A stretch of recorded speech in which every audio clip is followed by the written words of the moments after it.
समीरा को सोनिया पर बिल्कुल शक नहीं हुआ। वो बोली, ठीक है, मैं तुम्हारा यही इंतजार करती हूँ। सोनिया ने फौरन उसे मना किया और बोली, नहीं, तुम्हें यहाँ रुकने की जरूरत नहीं है, मैं 2 मिनट में नीचे आ जाऊंगी।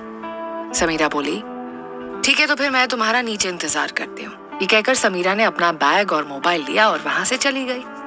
समीरा के जाते ही सोनिया ने चैन की सांस ली। उसकी किस्मत अच्छी थी कि समीरा उस पर अंधा विश्वास करती थी, वरना अगर उसकी जगह कोई और होता तो कब का उसके गलत इरादे भाप जाता।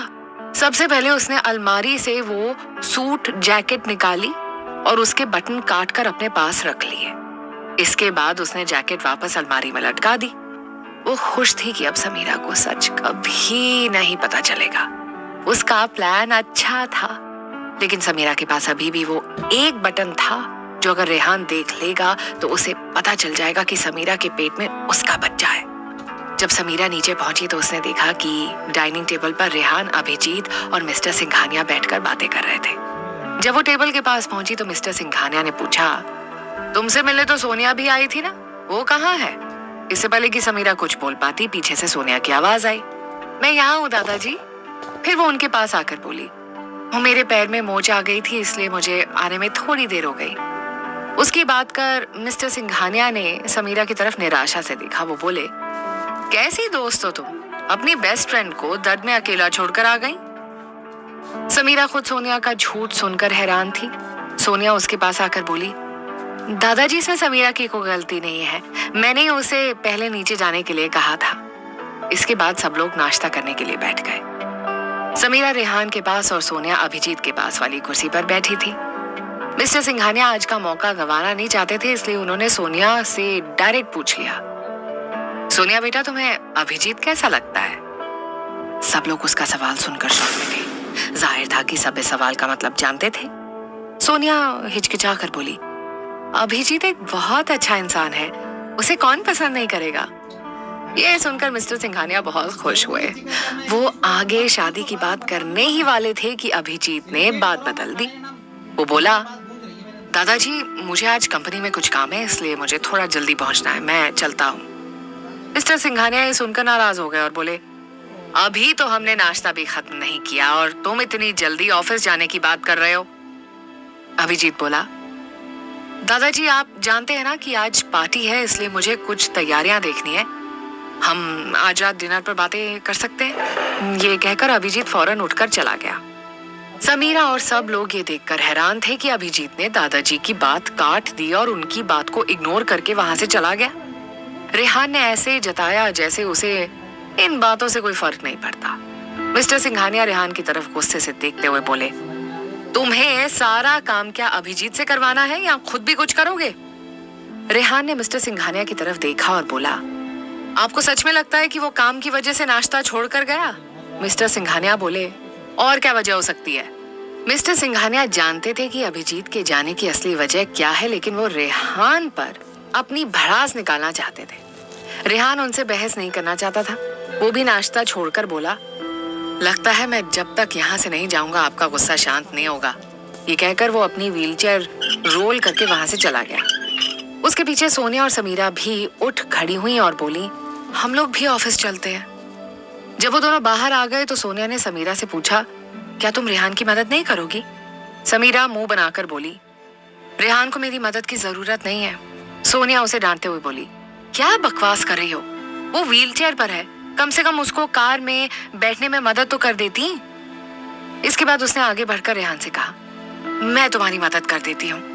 रेहान समझ गया था कि सोनिया का क्या इरादा है।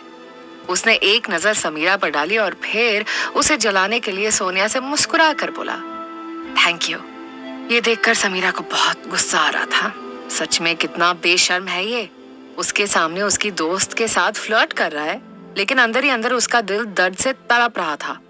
उसे समझ नहीं आ रहा था कि हमेशा रेहान मदद के लिए सोनिया को क्यों चुनता है। पता नहीं वो किससे ज्यादा निराश है, रेहान से या सोनिया से। जब वो लोग कार के पास पहुंचे तो सोनिया ने रेहान को कार में बैठने में मदद की और खुद भी उसके साथ कार में बैठकर दरवाजा बंद कर दिया। समीरा बाहर खड़ी रही। थोड़ी देर तक कोई कार से बाहर नहीं निकला और ना ही उसे कार में बैठने के लिए कहा। वो बहुत गुस्से में थी। अचानक उसके सामने एक कार आकर रुकी। ड्राइवर सीट पर अभिजीत बैठा था। वो बोला, तुम ऑफिस जा रही हो ना? चलो मैं तुम्हें ड्रॉप कर देता हूँ। समीरा ने रेहान की कार की तरफ देखा। सोनिया का पूरा ध्यान रेहान की तरफ था। अभिजीत ने भी उन दोनों की तरफ देखा। अचानक सोनिया को कुछ याद आया और वो समीरा की तरफ देखकर बोली, अरे समीरा, तुम किसका इंतजार कर रही हो? आओ कार में बैठो। समीरा बोली, मैं ठीक हूँ। वो ये कहकर अभिजीत की कार में बैठ गई। अभिजीत ने कार स्टार्ट की और वहां से चल दिया। उन दोनों के जाने के बाद भी रेहान की कार वहीं खड़ी रही। नकुल ड्राइवर सीट पर बैठा था और सोनिया को घूर कर देख रहा था। वो बहुत दिनों से नोटिस कर रहा था कि सोनिया क्या करने की कोशिश कर रही है। जब उससे रहा नहीं गया तो वो सोनिया से बोला, मिस सोनिया, आपने मिस समीरा को पहले कार में बैठने क्यों नहीं दिया? ये सुनकर सोनिया मासूमियत से बोली, मैंने तो बोला था, लेकिन शायद वो अभिजीत के साथ जाना चाहती थी, इसलिए उसने हमारे साथ जाने से मना कर दिया। उसकी बात सुनकर नकुल ने उसे शक की नजरों से देखा। ये समीरा मैम की दोस्त है, फिर भी उनके बारे में रेहान सर के दिल में शक पैदा करने की कोशिश कर रही है। मुझे समीरा मैम को सतर्क करना होगा, वरना ऐसा ना हो कि ये उनके भरोसे का फायदा उठाकर उनका घर बर्बाद कर दे। नकुल चिढ़कर बोला, मिस सोनिया, अगर आप जबरदस्ती रेहान सर के साथ चिपक कर ना बैठी होती तो मैडम जरूर आ जाती।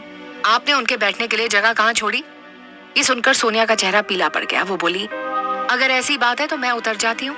ये कहकर सोनिया कार से उतरने के लिए मुड़ी, लेकिन रेहान ने उसे रोक लिया और नकुल से बोला, इसकी कोई जरूरत नहीं, तुम ड्राइव करो। दूसरी तरफ समीरा अभिजीत की कार में बैठकर रेहान और सोनिया के बारे में ही सोच रही थी। अभिजीत ने कार में एफएम ऑन कर दिया, लेकिन चाहकर भी वो उसका ध्यान अपनी तरफ आकर्षित नहीं कर पाया। अभिजीत ने पूछा, तुम परेशान क्यों हो? समीरा ने उसकी तरफ हैरानी से देखा और बोली, क्या मतलब?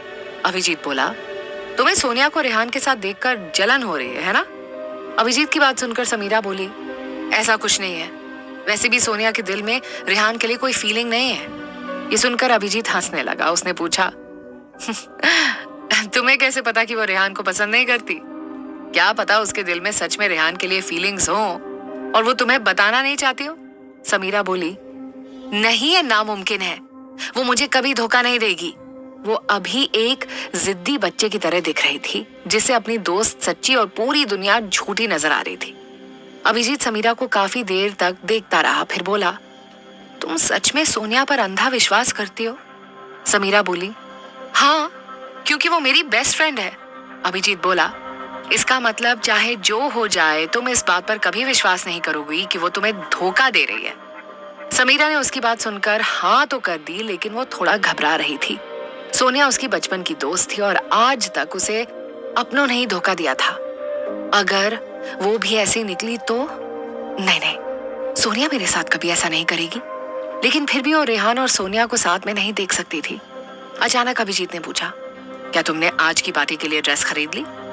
लेकिन इससे पहले कि समीरा कुछ बोल पाती, अभिजीत ने उसके हाथ में एक बॉक्स पकड़ा दिया और बोला, मुझे लगा कि तुम अपने लिए ड्रेस खरीदना भूल जाओगे, इसलिए मैंने तुम्हारे लिए ये ड्रेस खरीदी है। आज की पार्टी में तुम यही पहनना।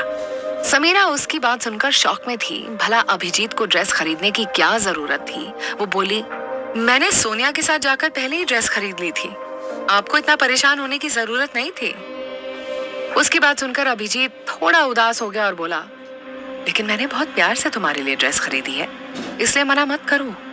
मेरा कोई गलत इरादा नहीं है, तुम मेरे भाई की बीवी हो तो तुम्हें इस पार्टी में सबसे बेस्ट दिखना चाहिए, बस इसलिए। उसकी बात सुनकर समीरा कुछ नहीं कह पाई और उसने वो बॉक्स ले लिया। समीरा बोली, थैंक यू। थोड़ी देर में वो लोग कंपनी पहुंच गए। सभी लोग पार्टी की तैयारियों में बिजी दिख रहे थे।